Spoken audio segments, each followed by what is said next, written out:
నీ సంకల్పం ఏంటో నాకు తెలీదు, కానీ మీరు చేస్తున్నదైతే సరైంది కాదు. దైవంతో ఆటలు మంచిది కాదు.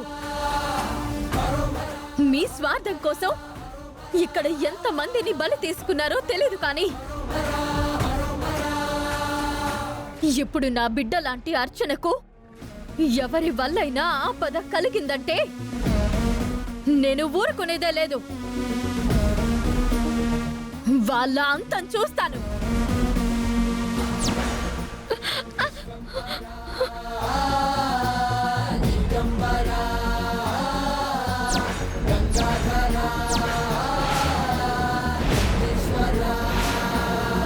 అవని ధైర్యం నింపేసరికి లేడి పిల్లల చెంగు చెంగున ఎక్కడికి పరుగులు తీస్తున్నావే కోనా?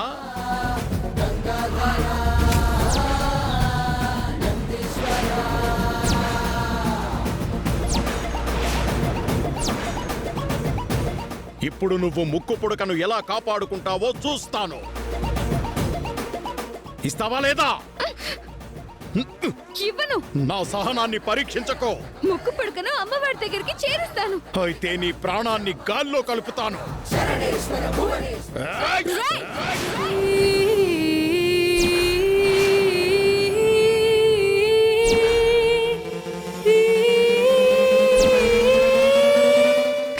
వేసేద్దాం రండిరా.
అమ్మని వచ్చేసాను కదా, ఇంకా భయపడకమ్మా. అమ్మను మించిన యోధురాలు ప్రపంచంలో ఉండదు. ఇంకా నాకు భయం ఎందుకమ్మా? ఆనాడు నా తాళిని తీయించబోయా, ఈనాడు అమ్మవారి ముక్కు పుడకని దోచుకునే ప్రయత్నం చేస్తున్నా. ఎందుకు ఇదంతా? ముక్కు పుడకతో కొన్ని ఆభరణాలను సాధించుకుందామని అనుకున్నాను. ఈ విషయం ముందే చెప్పాను కదా. ఆభరణాల సహాయంతో ఏం చేయబోతున్నారు?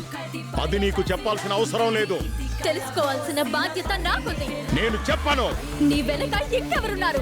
అది నీకు అనవసరం. అయితే నీ వలన నా వంశంకు పెద్ద హాని ఉందని అర్థమవుతుంది.